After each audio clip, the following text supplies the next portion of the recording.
تفسیر Iqbal IPS special secretary اقلیتی بہبود نے سعودی ایئرلائنس کے افسران، کسٹم سروسز کے نمائندوں اور حج کمیٹی کے عہدیداروں کے ہمراہ عازمین حج کے طیارے کو شمشاباد ایئرپورٹ سے روانہ کیا۔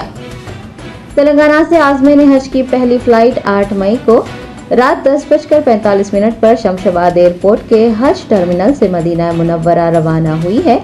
محکمہ اقلیتی بہبود کے اسپیشل سیکرٹری تفسیر اقبال نے العناد عادل MGR آپریشنز انڈیا اور Bangladesh airlines, Mohammed Wahid Ali executive representative custom services station management Hyderabad, Mohammed Mushtaq senior نمائندہ custom services station management Saudi Arab airlines, Liaqat Hussain executive officer Hajj committee, Irfan Sharif AEO Hajj committee و دیگر کے ہمراہ پہلی پرواز کو جھنڈی دکھا کر روانہ کیا۔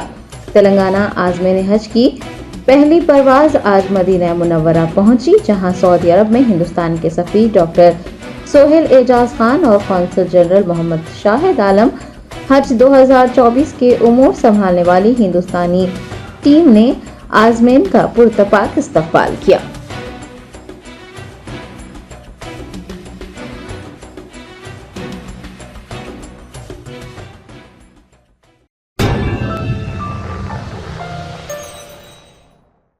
Germanton super speciality hospital, doctor Mir Jawad Zar Khan, senior experienced orthopaedic surgeon, bone fracture, joint replacement, hip replacement اور اسپائن سرجری کامیابی سے انجام دے رہے ہیں۔ اس کے علاوہ neuro surgery, cardiology, gynaecology, dental, general medicine, dialysis اور فزیو تھراپی جیسے شعبات میں انتہائی کامیابی کے ساتھ واجبی فیس میں علاج کیا جا رہا ہے۔ شیئرنگ اور پرائیویٹ رومز، اسپتال میں 24 گھنٹے MRI، CT scan, 2D digital X ray, ultra sound, operation theatre, ICU اور لیب کی سہولت دستیاب ہے۔ آپ کی امیدوں کے عین مطابق Germanton super speciality hospital, pillar number 150، عطا پور، حیدرآباد۔